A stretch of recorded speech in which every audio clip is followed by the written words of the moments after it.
Hello, నేనయ్యా మీ వినాయకుడిని. ఏంటి నా పండగ ఏర్పాట్లలో బిజీగా ఉన్నారా? ఓ 2 నిమిషాలు నా కోసం సమయాన్ని కేటాయించండి.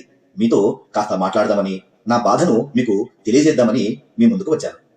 నాకేంటి బాధలేంటి అని అనుకుంటున్నారా? అక్కడికే వస్తున్నాను. వినాయక చవితి మేమంతా ఎంతో ఘనంగా సెలబ్రేట్ చేసుకుంటున్నాం అని అనుకుంటున్నారు కదూ? తప్పు.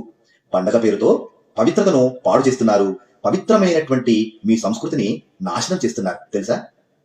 మీకు ముఖ్యమైన విషయం చెప్పనా? పురాణాలలో చెప్పినటువంటి నా రూపానికి బదులుగా దిక్కుమాలినటువంటి రూపాలతో మీరు మండపాలలో విగ్రహాన్ని ఏర్పాటు చేస్తున్నారు తెలుసా? ఆ విగ్రహాలు ఎవరివనుకుంటున్నారు?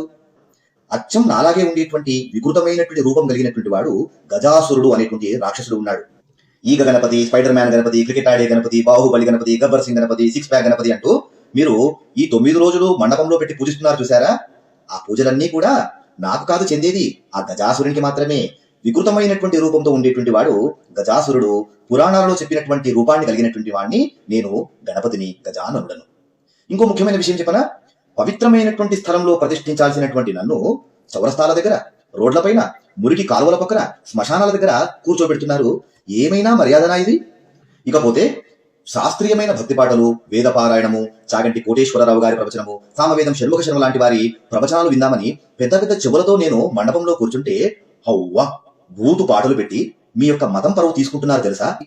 ఒరే నాయనలారా, గణతంత్ర దినోత్సవము, స్వాతంత్ర్య దినోత్సవాలు వచ్చినప్పుడు ఈ విధంగానే బూతు పాటలు పెట్టుకుంటున్నారా, లేదా దేశభక్తి గీతాలు పెట్టుకుంటున్నారా? ఒకసారి ఆలోచించుకోండి. ఇక మా అమ్మ నన్ను సున్నిపిండితో చేస్తే మీరేమో ప్లాస్టర్ ఆఫ్ ప్యారిస్ తో చేస్తారా?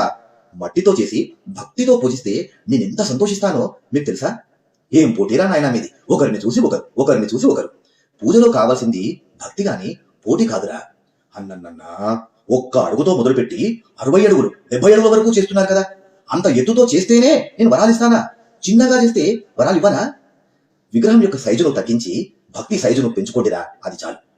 ఇక బాజా భజంత్రీల మధ్య ఊరేగింపుగా సాగాల్సినటువంటి నా శోభాయాత్ర అదేదో కొత్త పెళ్లి కొడుకు ముందరలాగా భయంకరమైన లౌడ్ స్పీకర్లతో, డీజే సౌండ్తో, బూతు పాటలు, బూతు ఆటలతో తీసుకెళ్తారా? సిగ్గనిపించట్లేదా? అంతా అయిపోయాక చివరికి నన్ను తీసుకెళ్లి మురికి నీళ్ళలో పారిస్తారు. తెల్లవారు వచ్చి అందులో నుండి ఒక చెంచాడు నీళ్లు తీర్థం అనుకుని తాగలరా మీరు? ఓ తల్లిదండ్రులారా, ఓ మత పెద్దలారా, ఓ పీఠాధిపతులారా, ఓ ప్రభుత్వ అధికారులారా, ఈ దుస్థితికి, ఈ పరిస్థితికి కారణం ముమ్మాటికి మీరే. ఇతర మతాల్లో ఎక్కడైనా ఈ విధంగా జుగుప్సాకరంగా కనబడుతున్నాయా వారి పండుగలు? ఎవరైనా ఇతర మతాల వారు ఇలా ప్రవర్తిస్తున్నారా? మీకెందుకు ఈ వెర్రి? పండుగలను శాస్త్రోక్తంగా చేసుకోలేరా? ఆలోచించండి.